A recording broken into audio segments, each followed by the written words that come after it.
നാട്ടുവാർത്തകൾ തുടരുന്നു.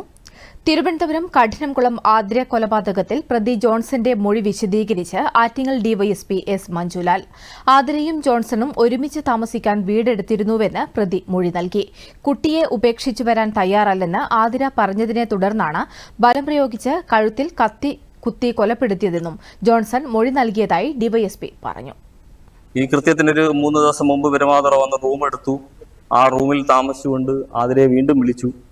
കൂടെ ചെല്ലുമെന്ന് ചോദിച്ചു. തയ്യാറല്ല, ഒരു വീട് ചെല്ലാൻ തയ്യാറല്ല എന്ന് പറഞ്ഞാൽ തുടർന്നു. ഈ കൃത്യത്തിൻ്റെ തലേ ദിവസം ഇയാൾ പോയി ഈ കൃത്യം ചെയ്യുന്നതിന് വേണ്ടി കത്തി വാങ്ങി സൂക്ഷിക്കുകയും ഈ കൃത്യ ദിവസം രാവിലെ ഈ കത്തിയും എടുത്ത് കൈവശ കരുതി ഷട്ടിനകത്ത് ഒളിപ്പിച്ചു വെച്ചു. ഈ വീട്ടിൽ വരികയും ആതിരയോട് വീണ്ടും കൂടെ ചെല്ലണമെന്നൊക്കെ സംസാരിച്ചു. സൗഹൃദമായൊക്കെ സംസാരിച്ചതിന് ശേഷവും ചെല്ലാൻ തയ്യാറാവത്തിന് തുടർന്നാണ് കിടപ്പമുറിയിൽ വെച്ച് ഇയാൾ ബലപ്രയോഗത്തിലൂടെ കീഴ്പ്പെടുത്തി കൊലപ്പെടുത്തുകയാണ് ചെയ്തത്. ഈ കത്തി ഉപയോഗിച്ച് കഴുത്തിൽ കുത്തിയാണ് കൊല ചെയ്തത്.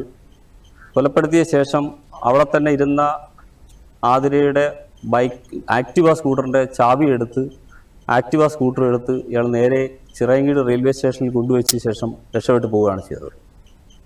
ഇയാൾ രക്ഷപ്പെട്ടു പോയതിനെ തുടർന്ന് നമ്മുടെ പോലീസ് അന്വേഷിച്ച് വരുന്നത് അറിഞ്ഞു. ഇയാൾ നേരെ അവിടെ നിന്ന് ആലപ്പുഴയ്ക്ക് പോയി. ആലപ്പുഴയിലൊക്കെ നമ്മുടെ പോലീസ് എത്തിയത് അറിഞ്ഞുകൊണ്ട് 23-ാം തീയതി ആലപ്പുഴയിൽ നിന്ന് ചങ്ങനാശ്ശേരിയിൽ കോട്ടയത്തേക്ക് ചിങ്ങവനത്തേക്ക് ഇയാൾ പോയി. ഇയാൾ നേരത്തെ മത്സ്യക്കച്ചവട പരിപാടികളൊക്കെ നേരത്തെ ചെയ്തിട്ടുണ്ട്. അതിനുശേഷം പല വീടുകളിലും ഹോം നേഴ്സായിട്ടൊക്കെ ജോലി ചെയ്തിട്ടുണ്ട്. അങ്ങനെ മുൻപ് ഹോം നേഴ്സായി ജോലി ചെയ്തിരുന്ന ഒരു വീട്ടിലെത്തി ഇയാൾ അവിടുന്ന് പൈസ ആവശ്യപ്പെട്ട സമയത്താണ് അവിടുന്ന് വിവരം പോലീസിന് നൽകുകയും ആ വിവരത്തിന്റെ അടിസ്ഥാനത്തിൽ ഇയാളെ കസ്റ്റഡിയിൽ എടുക്കുകയും ചെയ്യുകയായിരുന്നു.